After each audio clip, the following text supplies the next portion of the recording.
right, what is going on, guys? It is time for another episode of the Chasing Waypoints podcast, and we are back. It is another Sunday morning. It is bright and early, 5 a.m. as I am recording this. It has been a challenging week, actually, but yeah.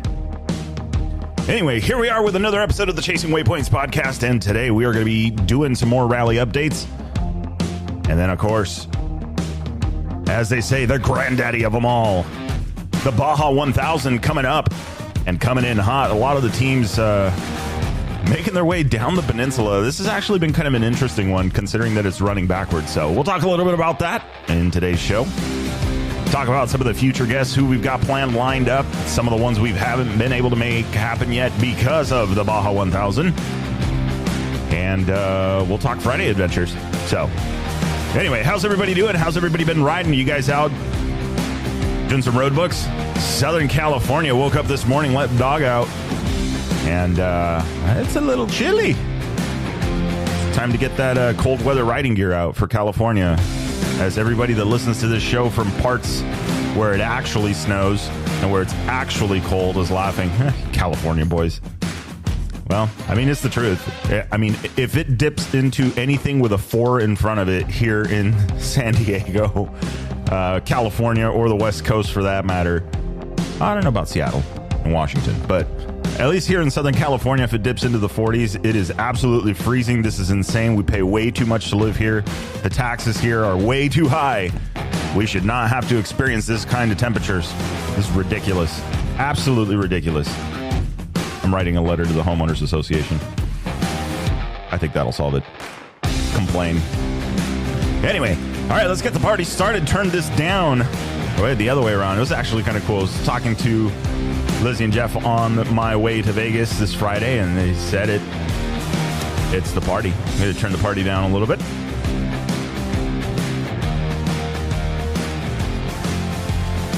I am also caffeinating at the same time that as I am recording this, so if you guys hear any pauses, that's me getting the caffeine in because, well, it's way too early in the morning. But we are making it happen. All right, first and foremost, before we go too far into it, if you guys heard last week's episode, you heard, and we talked about School of Moto and Willem Avenant Racing teaming up together in Delta, Colorado, putting together a rally school for the beginner guys. And by beginner guys, I mean us. So I have got the dates. I'm going to pull those up for you guys right now. If you guys haven't already, head over to School of Moto for all of the details and to get registered, because that is up.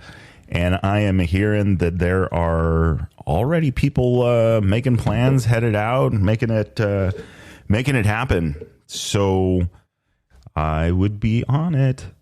All right, let's take a look at the website. Once again, it's School of Moto, and that's SKOOL of Moto.com. And let's see here. Scrolling on down. Let's see if we have got what classes we've got lined up. Small group sessions. Rally School is up and ready to go. May 17th through the 19th in Delta, Colorado at the School of Moto. Check out the details on the website. They are going to have, let's see, pricing is up. There is a $200 deposit that is due in full by March 15th, 2024. So check it out. It includes camping for 2 nights, 2.5 days of roadbook training, and 2 days of rally with 2 days of rally navigation, personal coaching, and catered dinner on Saturday night. So very, very nice. This is this is legit. Okay, so as Gnarly Dave has affectionately dubbed him, I am Adventure Taco, and my dad, Papa Taco, is down in San Felipe right now, and they're working their way back up here shortly. But when he gets back, this is going to be the talk May 17th through 19th in Delta, Colorado. I already looked it up. It's 12 hours away from San Diego. So I'm thinking throw the bike in the trailer, all set up and ready to go, because it looks like it'll be camping, which not a problem. And then also got to figure out tow it up there, get the bike up there, do all of that. This would be really rad. So if you haven't hung out with these two or been to any of the Baja Rally events, last year with Willem Ammanent there, the year before, I believe he was racing it. This year was part of the staff. And then also Donnie is also one of the longtime moto medics that rides the rally event, chasing all of those guys around, making sure they're doing okay. And then this time around, which was pretty cool, Baja Rally started this thing where at the end of the stages, they're just running through some basic questions with the riders on a more official side of things and just checking in on them, checking, how cognizant they are, motor functions, that kind of thing, just basics, right? And, this is, the safety thing has been a huge thing in the part of rally. Especially as of late, we've had a few incidents, and it just happens. The unknown that we ride through or that competitors ride through, it can be challenging. There are things that are not marked. There's if you guys have raced Score or any of the other like kind of hare and hound races and things like that, usually there's course marking, so there's a physical marker when there's something there. That is not the case with Rally. The road book actually says it, which I feel like the road book has more detail in that sense than just having some arrows in the middle of nowhere planted into the ground, especially if it gets ran over or if it gets taken out or whatever it is. It's the same thing. You could be coming up on a danger and you are a few meters off and you may not even see it. You may be one line off and the bush is covering it from the line you're on. So if you have a road book, at least in the road book, you're seeing that, hey, I know that somewhere up here where I'm at is going to have a danger in it. So I need to watch out for that. So that is very, very crucial when it comes to it. You still got to ride what you can see. But that even in Baja and any of the other races is the same thing. You still got to ride what you can see. So anyway, a little bit of an offshoot there, but that's what Donnie was up to this, and of course snapping some pictures of the guys early in the morning as they left before they made it back to the finish line. So anyway, it's always a great time hanging out with those two. So I hope to see everybody out there at the School of Moto Rally School coming up on May 17th and May 17th through the 19th in Delta, Colorado. So check it out. Once again, schoolofmoto.com is their website. That is SKOOL of moto.com. So check that one out. Get some information. All right, let's talk about the next topic. Let's look it up because this has been posing some challenges. I've been seeing this. My brother's actually going to be racing this. He has teamed up with the Cognito UTV team, and they are going to be racing up the peninsula. So normally they're racing down the peninsula. That is how it has been for years and years and years and years, leaving Ensenada all the way down to Cabo San Lucas or La Paz. This time around, we're turning around and headed back the other way, November 13th through the 18th. So that is already coming up in 2 weeks. A lot of teams already headed out, going to start doing their pre-running. I know my brother's going to be doing the pre-running the week before or something or other. I got to catch up with him on that one, but he is definitely looking at that. So let's see here. That has been kind of a challenge is that now that everything is backwards, right? Tech, contingency, everything is going to be held at the southern part of the peninsula. A lot of the teams are going to have to drive all the way down there and then come back up, which is kind of interesting. This has put it a little bit more along the lines of rallies. Rallies typically, especially here in North America, you have Sonora Rally, you have Baja Rally, and the coming up, we've talked about a few different rallies, but you got Battleborn Rally now that's coming up. You also have the Kota Rally. I had a chance to talk to Mike Graves the other day. It's looking like 2024 for the next rendition of the Kota Rally. So we'll have more details on that as they become available. I think that we are definitely, at least the Baja 1000 this time around, is a little bit closer to what a rally raid would typically do. Rally raid, you don't have a lot going on until the week of the rally as far as riding goes. Preparation, getting the bike ready, doing all that stuff, doing your shakedowns, doing some practice road books, things like that, just to stay sharp. Of course, that comes in handy. Of course, that's what's being done beforehand. But a lot of these guys race and practice anyway before it comes time to the actual event. Then you have the pre-running, which is a big no-no in Baja. or I shouldn't say in Baja, I was going to say Baja Rally, but in rally in general, there is no way of pre-running. The best you're going to get is maybe a prologue stage where you can go do some shakedown stuff to see some of the local terrain, if it even ventures out that far. So for those of you playing the home game, prologue is generally a qualifying. So a lot of events will use that to qualify and decide the official stage 1 starting order. In some more recent events, they've actually started combining those times to help avoid people sandbagging in the prologue to make sure they get a favorable starting position in the actual main event or the start of the rally in stage 1. Typically, stage 1 would be the first day to score points, score time on the rally. And now they're actually doing a couple different things. I've heard of multipliers going on in the prologue. So for those, again, playing the home game, it's basically a prologue is generally qualifying. In some cases, a lot of events have moved away from that. I know Baja Rally has moved away from that. I believe Sonora Rally hasn't done that in some time.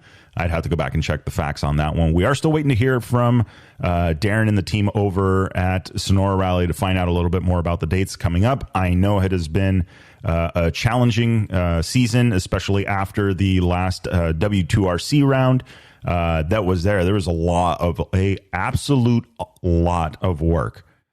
It is, if I could say, at least double what it was when it came from being the normal event to what it is now. So, or the normal event to becoming a world round. And then this year, I'm in agreement with it, is going back to the roots and sticking to Sonora Rally as it is, being its great event, not changing the recipe. So we're looking for an update from them, which will be coming soon, I hope. But we will see. We'll keep you guys up to date on that one. But anyway, so back to the Baja 1000. So that is getting ready to get kicked off. A lot of the teams are having to go down, which is something kind of interesting that Score has done by doing this. A lot of the teams are now basically going to spend the full week down and on the peninsula, pre-running as the race comes to them, or a couple of days before as the race comes up to them. So this is going to be interesting to see how that turns out. I don't know how many of the teams are going to be doing full laps on this. Of course, the trophy truck teams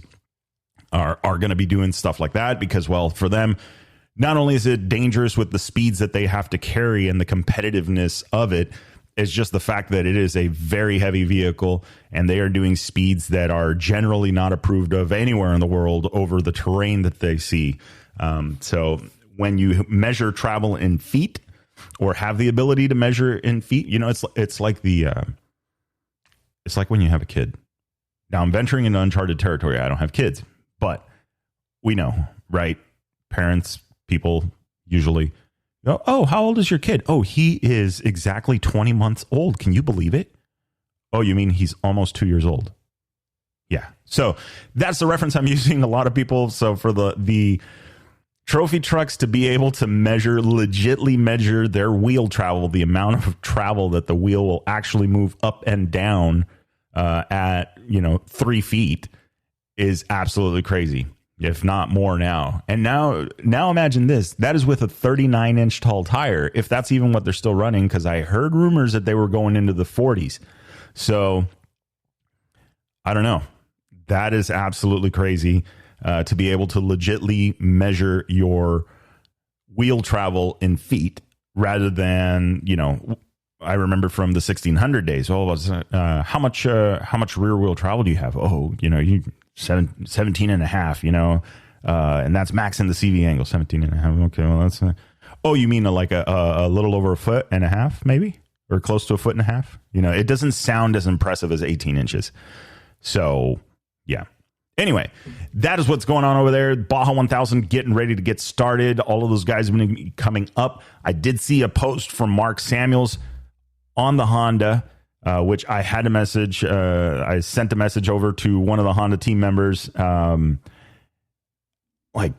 you guys going to get one of these bikes? I want to see one of these bikes. I want to see what you guys do on one of these bikes. It was absolutely the cleanest Honda I've seen in a very, very long time. Then again, I haven't seen the stuff like bike posts coming out of JCR, which I know they have to exist out there. Maybe I haven't seen them enough, but I know that Preston Campbell's on one racing the Hare and Hound, stuff like that. I wonder if Johnny would get Preston in on some rally stuff. If there's an interest there. So anyway, so we have that one. Let's see. So the SLR Honda from Mark Samuels is absolutely clean bike. It looked fast just sitting on the stand. So they're getting ready for that. If I remember correctly, they are looking to complete the entire Peninsula run in 18 and a half hours. So 18 and a half hours for what I believe is a little under 1,300 miles is what they're planning on racing on the way up. Interesting enough, the first part of the course, the leading up part of the course, while there may be some rough stuff, some silt beds and things like that, majority of that is going to be quick. It's the last part, that second half, that when they get up into Baja California Norte or Baja California, they're going to get into the rougher stuff, a little bit more of the home field for a lot of these guys, but that does not mean that the terrain is any easier. They will at least be more familiar with it. That's going to be the strategy. How many of the riders are fresh for that one if they've been doing stints previously leading up to. I know a lot of the teams, some of the teams at least, there are 4, 5, and 6 riders on the team to make it happen across the peninsula. Interesting enough, I saw a post yesterday from Colton Udall, which is really cool. I admire Colton on his ability to ride very long distances at very, very competitive speeds, which means to me is he's riding very, very efficiently. So I still haven't done it. I've been saying it. I got to get up there. I want to get some riding in with him and some coaching from him, because I mean, for me, starting up on the skinny bike thing and getting used to that, and it's kind of weird having a bike so light. You just feel like it wants to wash out, or I assume that it's going to want to wash out, that it's going to want to do these things. And but it's only because I'm not used to it. A big ass adventure bike, you don't push them hard enough, at least unless you're Quinn Cody, or some of these other guys, or Paul Torres, you don't really push them that much. So it'll be interesting to see. Anyway, Colton Udall, and Derek Ossebauer doing that one, doing that Peninsula run, 2-man team, basically splitting it down the middle, and obviously putting in the work. So that was very, very impressive ride. Still, congratulations to them. Even just the fact that they were able to do it with 2 riders rather than a football squad, that's the thing. I wonder how they do tryouts for some of these teams with 10 riders. Well, anyway. So anyway, that is coming in. Baja 1000 going to be coming in, the SLR team. And I think I do have to say hats off to Andy Kirker for pulling it together. And again, they've got some serious money. If I remember correctly, it's about $20,000 in money for the guys in the Moto class. So you got to check that one out. I think it is going to be competitive. I am going to see about doing some updates, maybe getting you guys some information as much as I can follow along. I do work on Thursday, so it is going to be a little bit tough. And then Friday, as Friday comes around, these guys are already going to be, I mean, basically, if they take off, if they leave La Paz, say what, at 3 in the morning, 3 in the afternoon, they're already been racing 3 or 12 hours. So 5 a.m. on Friday is about what Mark Samuels is thinking about, or about 6 a.m. Between 6 and 8 a.m. is what Mark Samuels is predicting on Friday to be in Ensenada looking for breakfast. That's pretty crazy. So we'll see. We'll see how it shakes down. I don't know the start times yet. I haven't looked at that one. Maybe we'll get a quick second to talk with Andy Kirker about the last ones. I did see they got a real bitchin' looking bottle of tequila for the competitors, which is absolutely awesome. But yeah, we'll see what shakes loose on that one. We'll get you guys updates as they come across, as I can do it. The Score International, score-international.com website's got the information if you guys want to check that out. They will have also, you'll be able to get in there and look at the live tracking and do that as the race starts on Thursday. So that is that one. Okay, Rally School, Baja 1000, done and check. Let's see, what else do we got going on? Oh, yeah, road trip. So Friday, I had a chance to head up north to Vegas to Happy Land Ranch. I don't know where. I don't see 2 years ago. So Happy Dave and I were talking about this. It was 2 years ago that we did that they did the Mason Klein fundraiser up there, and it's already been 2 years, and so Happy Dave does books right around in that area, leaving his home and heading out into the deserts in that. So I think it was the Happy Ranch Rally or Happy Land Ranch Rally, something like that. There was a whole name that we came up with. Anyway, in Las Vegas, got a chance to meet up with Mr. David Pearson after the Baja Rally. We were talking a little bit and working on his bike. We were doing some suspension stuff, so that was pretty cool. And just kind of hanging out. And that was a trip, though. I'm not gonna lie. So we did. It was 700. I did the math on it because first of all, I was impressed with the gas mileage in my car. On the way back, not so much because I was in a little more of a hurry to make it back to Zip Tie Racing.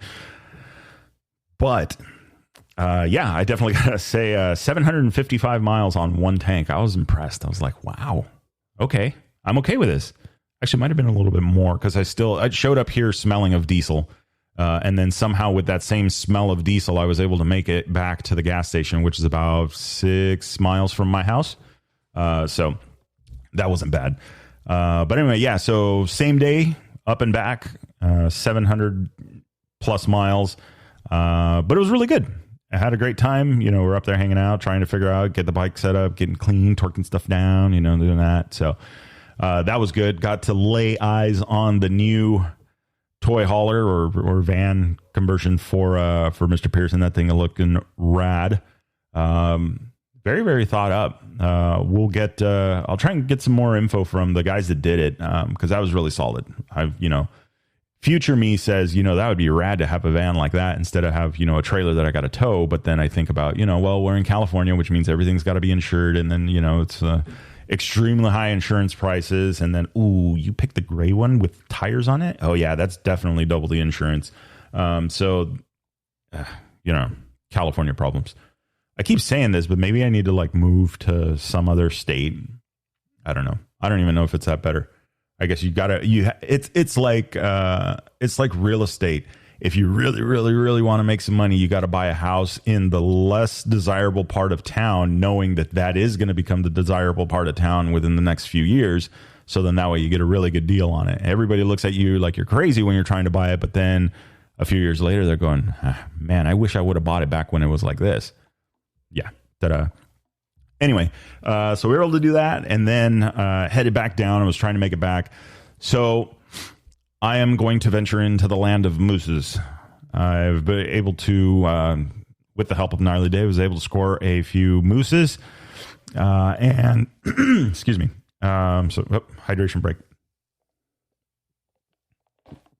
So was able to score some mooses. Going to venture into that land. And the only way to do it, in my mind, right, is obviously a tire changing tool, something that's designed for that. And then more importantly is what are we going to use for lube on that? Because mooses disintegrate at warp speed when they are not properly lubricated. And that is a whole thing. So anyway, on the way back, got a chance to stop over at Ty Davis's place, Zip Tie Racing. If you guys don't know, we had him on the show a while back ago with the Adelanto Grand Prix. But also, we've talked a couple of different times, have purchased different things from him. He's always a wealth of knowledge. It's always a great conversation. And we learned a lot. We talked about that, what were the different moose compounds, things that you can use to get, to make the moose last longer, making the mounting easier, how to basically set it up, right? So you don't wipe all of the lube off of the tube when it goes in or the moose. A lot of little things. But anyway, so we talked about that. The compound that he uses is water soluble. It's like a tire soap, which I like, right? I get, the oil and putting, like a lube on there, which is supposed to work, but many people have used this, and it works great. And the fact that even if it gets all messy, scrub it, whatever, hose it off, and then ta-da, you've got, a shiny, clean tire. You don't have a bunch of crap in the garage. You don't have to lay out, Tyvek or anything like that, plastic sheathing, so that when you're all done, your garage floor is not all, messed up, oily, slick, grease stains everywhere, that kind of thing. So definitely looking forward to that. I did not know this, but his tire spoons that he makes are pretty gnarly. I found out a little bit more about the recipe and how they make them, and they are actually they're still a handmade piece. And people are right now going, "Oh, machine it," and,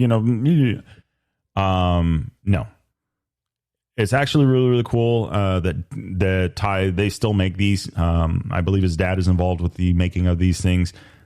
And that's what makes them badass. And I can tell because normally if it was a machine type made, you would notice certain things like uniformity, because usually, machine is told to strike this many times at this much pressure and done.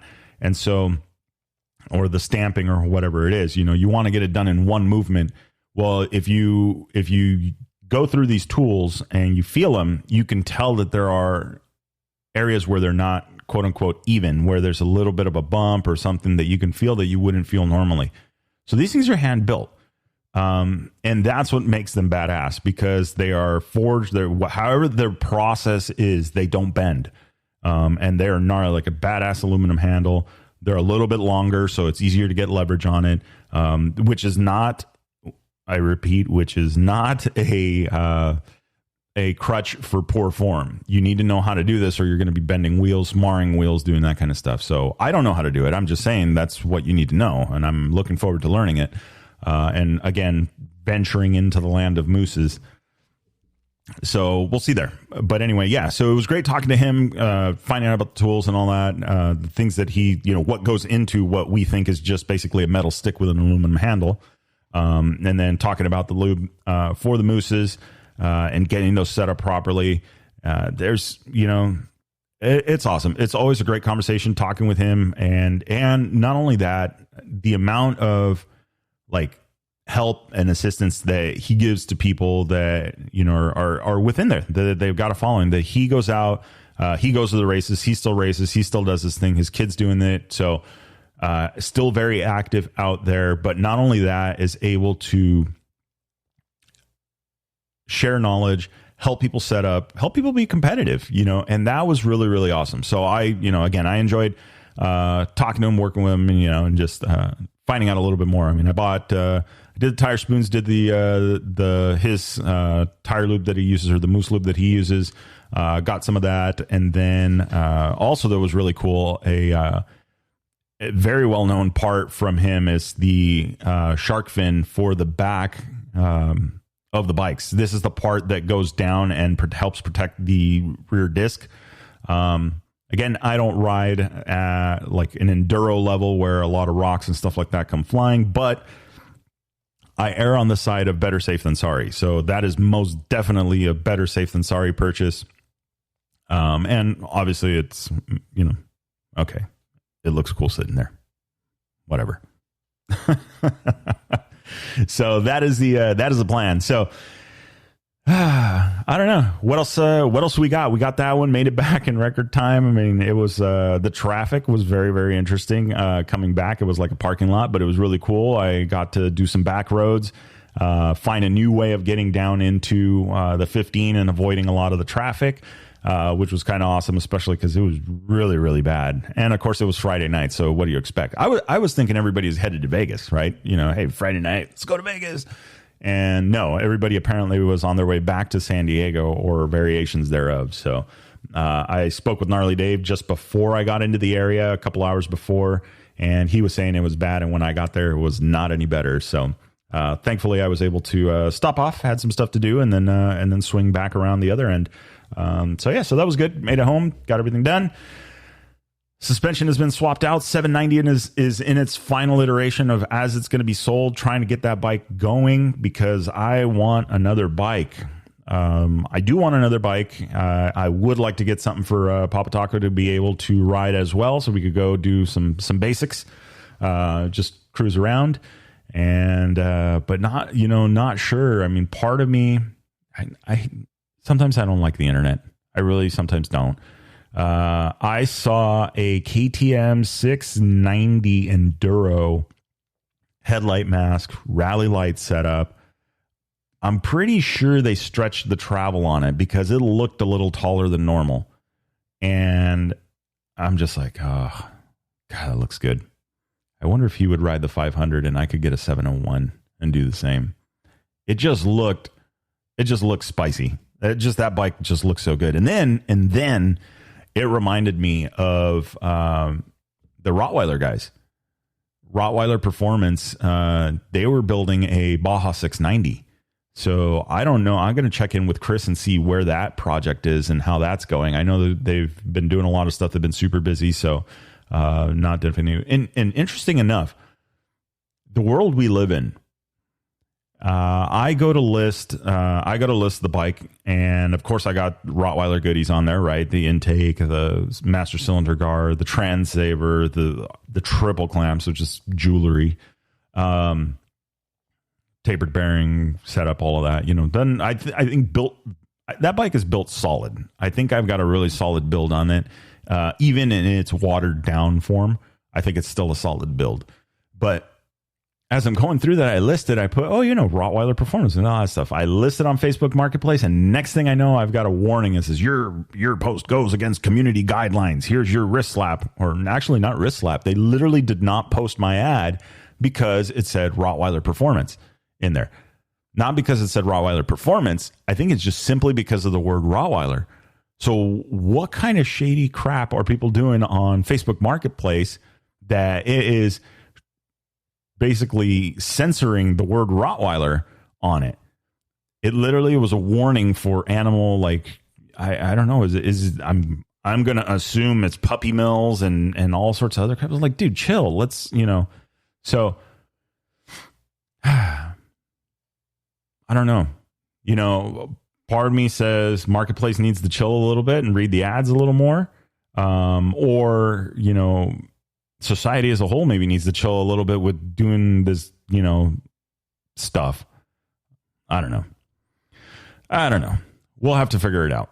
But anyway, so I don't know. 701 would be spicy. What would be spicier would be a pair of Coveys. Maybe I need to start printing money. No, that's illegal. Never mind. Can't do that. Very interesting. Yeah, I don't know. I mean, actually thinking about it, yeah, a Covey would be... the Covey actually meets the requirement a little better, right? Their rally, not the pro version, but just the standard adventure model, I feel like meets the criteria a little better as far as that goes, because we can go pretty much anywhere. I mean, the bike has 8 gallons on it. Yeah, are you going to want to do 80 miles an hour up the coast on that highway like that? No, but are you going to go do a peninsula run on this bike? Yeah, absolutely. And then the availability of parts and things like that as they come through, and as the knowledge gets out there, yeah, I'm kind of about that bike. Plus the cost entry barrier of that bike. You could get a brand new Covey 450 for the price of a used 701 690. And when I mean used bike, not the Trailer Princess, not the I bought it and it was it's just too much bike for me and it's got 15 miles on the odometer. Not that bike. That bike is still selling for north of 10K and then some. The ones that you're finding now that are like 701 690s, at least here in this neck of the woods, they're in that like 8K range. But obviously they've got some miles on it. The one bike I was looking at was like killer deals, just under 7K, but I read the thing and it's already had the top end done on it. It's got a ton of miles on it. The bike is clean though, so it looks like it was probably used for commuting and built along my style. looks good sitting there, does some commuting, didn't look like it had a lot of off-road miles on it. So, yeah, I don't know. We'll see. We'll see. But I think, being honest, push comes to shove, I think it is going to be the Coveys. So we'll see. But anyway, all right, that is enough for today. I have got to get on the road, head over to work. So you guys will be listening to this at 10 o'clock in the morning. Hope everybody's got their caffeine in hand, or whatever you do in the morning, whatever your morning routine is, lemon water with a little bit of lemon-flavored tofu air, whatever it is that you drink in the mornings to wake you up. I hope it is a good morning. If you're out riding, tag us. I want to live vicariously through you guys as I'm nailing away at the keyboard, making things happen at the 9 to 5. So hope everybody has a good weekend. Remember, it'll make sense when you get there. Enjoy the ride. What's going on, guys? Victor with the Chasing Waypoints podcast. All right. Are you looking to promote your brand to a worldwide audience on the podcast? Drop us a line at podcast@chasingwaypoints.com and let's talk. See what we can do about getting you some more ears for your company and getting the word out worldwide.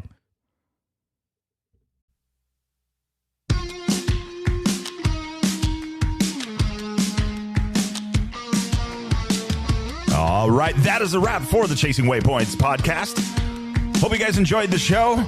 Looking forward to our next one coming up. Remember, if you are out riding, do not forget to tag us at Chasing Waypoints.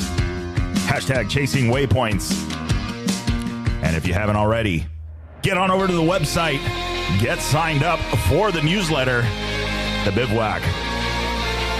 North America's rally raid and adventure riding newsletter. Hey, let's have some fun. Let's find out what you guys up to. Let's get you featured. If you're a brand and looking to get supported, get some eyeballs, get some ears on your business. Absolutely. Hit us up. Send us a message at podcast@Chasing Waypoints. But anyway, that is a wrap. Remember, shiny side up. See you guys.